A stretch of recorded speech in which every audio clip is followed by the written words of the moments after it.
Hello दोस्तों, still motive channel में आपका एक बार फिर से स्वागत है।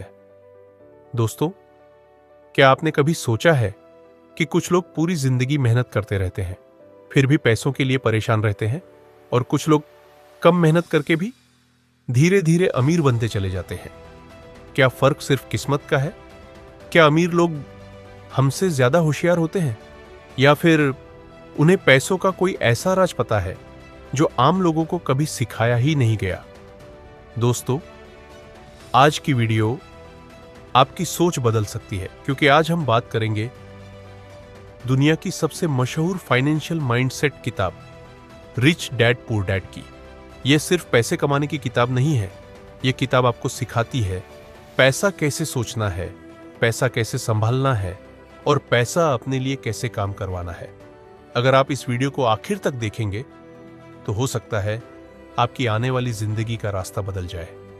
तो चलिए शुरू करते हैं रिच डैड पुअर डैड की 10 सबसे ताकतवर सीखों के साथ। पहला पॉइंट, अमीर लोग पैसे के लिए काम नहीं करते, पैसा उनके लिए काम करता है। ज्यादातर लोग सुबह उठते हैं, नौकरी पर जाते हैं, तनख्वाह लेते हैं, बिल भरते हैं और फिर अगले महीने का इंतजार करते हैं। यही साइकिल सालों तक चलती रहती है।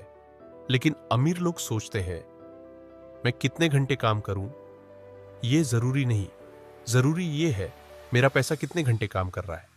अगर आपने 10,000 रुपए बचाकर किसी ऐसी चीज में लगाए जो हर महीने इनकम दे, तो आपने पहला कदम उठा लिया। याद रखिए, नौकरी इनकम देती है, लेकिन एसेट्स फ्रीडम देते हैं। और यही बात हमें दूसरे पॉइंट तक ले जाती है। दूसरा पॉइंट, अमीर एसेट्स खरीदते हैं, गरीब लायबिलिटीज। यह किताब की सबसे फेमस सीख है।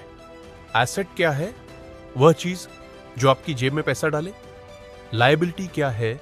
वह चीज जो आपकी जेब से पैसा निकाले। उदाहरण के लिए, किराए पर दिया गया घर एसेट हो सकता है, लेकिन ईएमआई पर खरीदी गई लग्जरी कार लायबिलिटी हो सकती है। बहुत लोग पहली तनख्वाह के बाद फोन बदलते हैं, फिर बाइक, फिर ब्रांडेड कपड़े, फिर कंप्लेन करते हैं कि पैसा बचता नहीं। क्यों? क्योंकि इनकम बढ़ी लेकिन लायबिलिटीज उससे तेज बढ़ गई। और यही गलती तीसरे पॉइंट में समझ आती है। तीसरा पॉइंट, लाइफस्टाइल इन्फ्लेशन। सबसे खतरनाक जाल है। जब सैलरी बढ़ती है, इंसान सोचता है अब तो जिंदगी सेट है, लेकिन अचानक खर्चे भी बढ़ जाते हैं। पहले सिंपल रूम था, अब एक्सपेंसिव फ्लैट चाहिए। पहले नॉर्मल फोन था, अब फ्लैगशिप चाहिए। पहले लोकल कॉफी, अब डेली कैफे चाहिए। रिजल्ट, इनकम बढ़ी लेकिन फ्रीडम नहीं बढ़ी। एक आदमी 50,000 कमाता है और 45,000 खर्च करता है। दूसरा आदमी 30,000 कमाता है और 10,000 इन्वेस्ट करता है। 5 साल बाद कौन आगे होगा?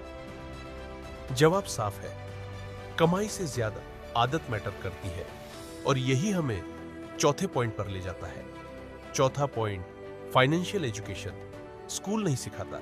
स्कूल हमें मैथ्स सिखाता है, साइंस सिखाता है, हिस्ट्री सिखाता है, लेकिन पैसा कैसे मैनेज करना है, टैक्स क्या होता है, इन्वेस्टमेंट कैसे होती है, डेट अच्छा कौन सा है, बुरा कौन सा है, ये बहुत कम लोग सीखते हैं। इसीलिए हाईली एजुकेटेड लोग भी फाइनेंशियल स्ट्रेस में रहते हैं। डिग्री जरूरी है, लेकिन मनी नॉलेज भी जरूरी है। अगर आप हर महीने सिर्फ 30 मिनट फाइनेंस सीखना शुरू कर दे, तो 1 साल में आपकी सोच बदल सकती है। और जब सोच बदलती है तो फैसले बदलते हैं। यही 5वां पॉइंट है। 5वां पॉइंट, गरीब लोग खर्च के बाद बचाते हैं, अमीर लोग बचत के बाद खर्च करते हैं। ज्यादातर लोग कहते हैं इस महीने जो बचेगा बचा लूंगा, लेकिन आखिर में कुछ बचता ही नहीं। अमीर माइंडसेट कहता है पहले खुद को पे करो। मतलब सैलरी आते ही पहले सेविंग या इन्वेस्टमेंट अलग करो, फिर बाकी से खर्च चलाओ। मान लीजिए 20,000 आए, पहले 2,000 अलग करो, फिर 18,000 मैनेज करो। शुरू में मुश्किल लगेगा, लेकिन यही डिसिप्लिन फ्यूचर बनाता है। और डिसिप्लिन हमें छठे पॉइंट तक ले जाता है। छठा पॉइंट, डर और लालच दोनों दुश्मन हैं। कुछ लोग इन्वेस्ट नहीं करते क्योंकि डरते हैं, कुछ लोग बिना समझे इन्वेस्ट करते हैं क्योंकि लालच करते हैं। दोनों नुकसान करते हैं। एक आदमी ने सुना कहीं पैसा डबल होगा, उसने बिना रिसर्च पैसा लगा दिया, सब डूब गया। दूसरा आदमी 10 साल से सिर्फ सोच रहा है अभी सही टाइम आएगा, उसने कुछ शुरू ही नहीं किया।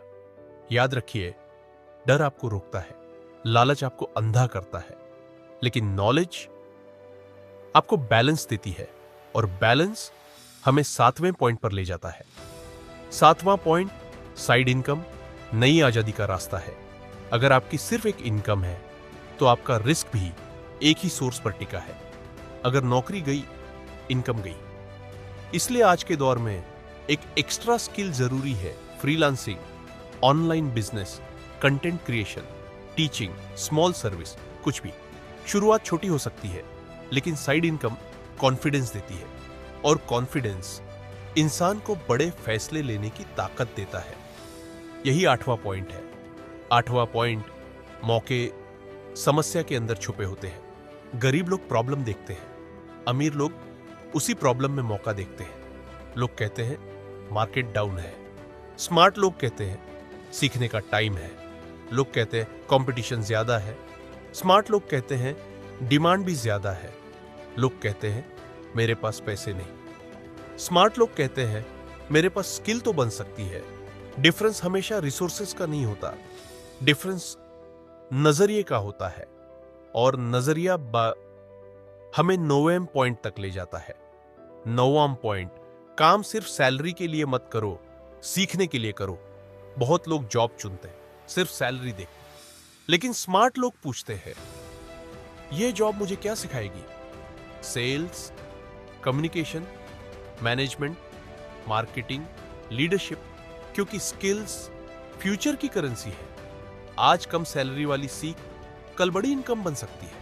इसीलिए हर काम में पूछो मैं यहां से क्या सीख सकता हूं, और यही आखिरी पॉइंट तक ले जाता है। 10वां पॉइंट, अमीर बनना पहले जेब में नहीं, दिमाग में शुरू होता है।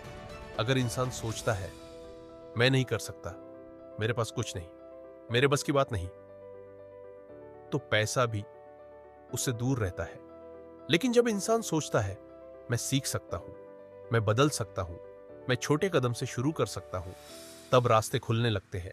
हर अमीर इंसान कभी बिगिनर था, हर इन्वेस्टर कभी कंफ्यूज था, हर सक्सेसफुल आदमी कभी जीरो पर था। फर्क सिर्फ इतना था, उन्होंने शुरू किया। दोस्तों, रिच डैड पुअर डैड का निचोड़ सिर्फ इतना है, गरीब और अमीर के बीच सबसे बड़ा फर्क इनकम नहीं, सोच है। अगर आप अपनी फाइनेंशियल हैबिट्स बदल दें तो धीरे धीरे आपकी जिंदगी बदल सकती है। आज कमेंट करके जरूर बताइए इन 10 सीखों में से कौन सी सीख ने आपकी आंखें खोल दी। अगर वीडियो पसंद आई हो तो लाइक करें, शेयर करें और स्टिल मोटिव को सब्सक्राइब करें। मिलते हैं अगली लाइफ चेंजिंग बुक समरी के साथ। तब तक सीखते रहिए, आगे बढ़ते रहिए और अपने पैसे को अपने लिए काम पर लगाइए।